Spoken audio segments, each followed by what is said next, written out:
Hello, this is old Mr. Kent of MrKent.com, and this video was shot about a week ago.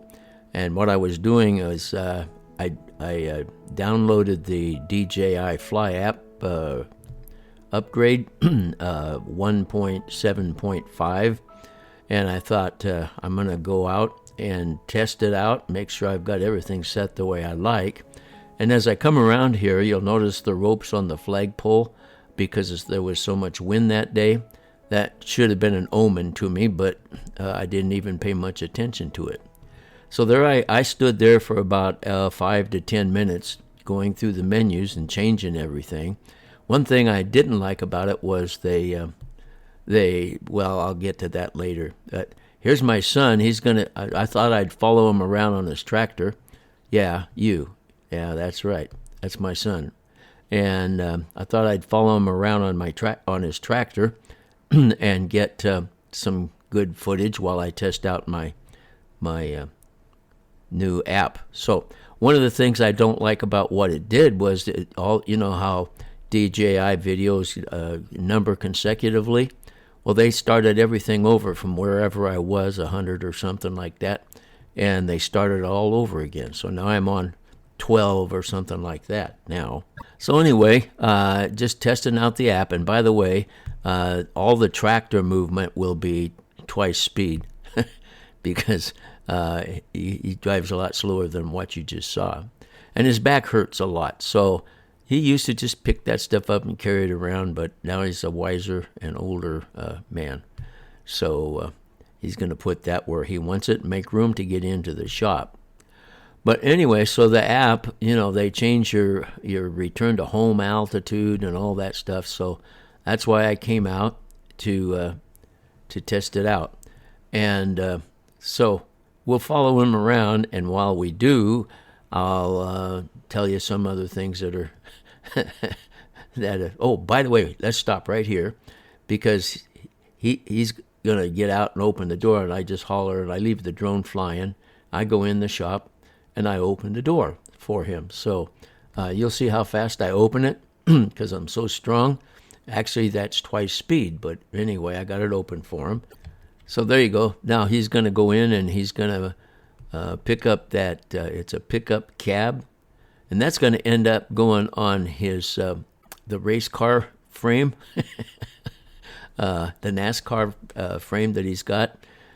Eventually, that'll go on that frame, and then they'll have an engine, and they'll have fun with that. So that's why he's keeping it. He took all the stuff out of that cab to put it into the cab of another truck that he's working on. So that's why it was in the shop. You'll notice there's not much left. The door panels are gone and everything. So he's working on another project, and he needed all that stuff. So he took it out of there, and then now he's moving it out of the shop. And so here we are, double speed again, and he's going to keep it, so he's got to put it somewhere where it doesn't look too junky, I suppose. And you know how DJI videos, as you record them, they start a new chapter, I guess you'd say, every 5 minutes or so. And so in this part right here, we're in the next to the last section, because if you crash your drone, then you can't retrieve the section that, if you don't shut it off, it's not finished properly, and then and then you can't use it. So he's got that truck where he wants it. Now he's going to turn around and put the tractor someplace else, and then he's going to park it, and he's going to park it right there, and then he's going to go over to the shop, and I'm going to follow him over to the shop, and that's the best I can do. I can't show you that because when I crashed into the flagpole going full bore forward at about 10 feet above the ground or more, it crashed, and the battery came out, and so the video never got closing on it.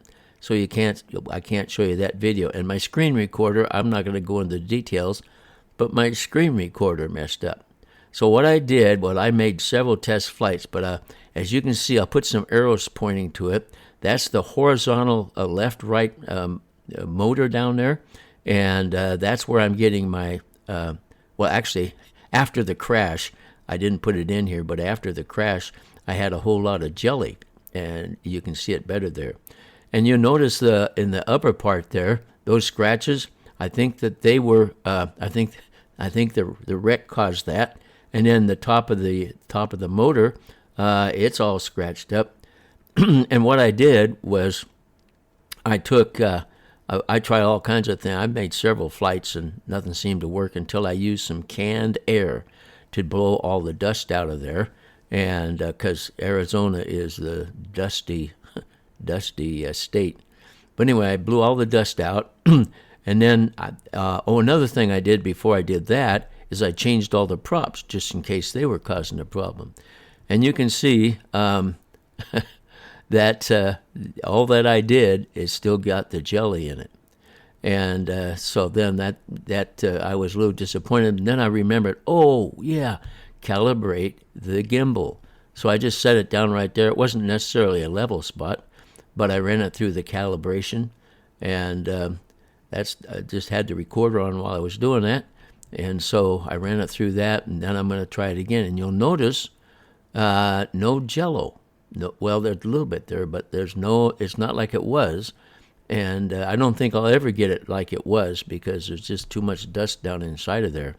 But as we fly here, you'll notice that it's doing pretty good for the calibration and the blowing out the dust because previous and other test flights, it just would not go away. So the way I got it to go away to begin with, okay, there you see that, it's back. Whenever I raise the gimbal up above that normal spot, it defaults to the normal spot. You can't normally do this unless you go in and change the settings. So I guess there's a reason why it's like that. But anyway, it seems to work okay as long as I don't raise it above that neutral point. So, like I said, I made several test flights and nothing worked until I blew out the dust using the canned air. And then it didn't work still until I calibrated the gimbal. So anyway, that's my story, and I'm sticking with it. I'm sorry to say that some of my videos might not look as good as they used to. I want to thank you for watching my videos, though, and God bless.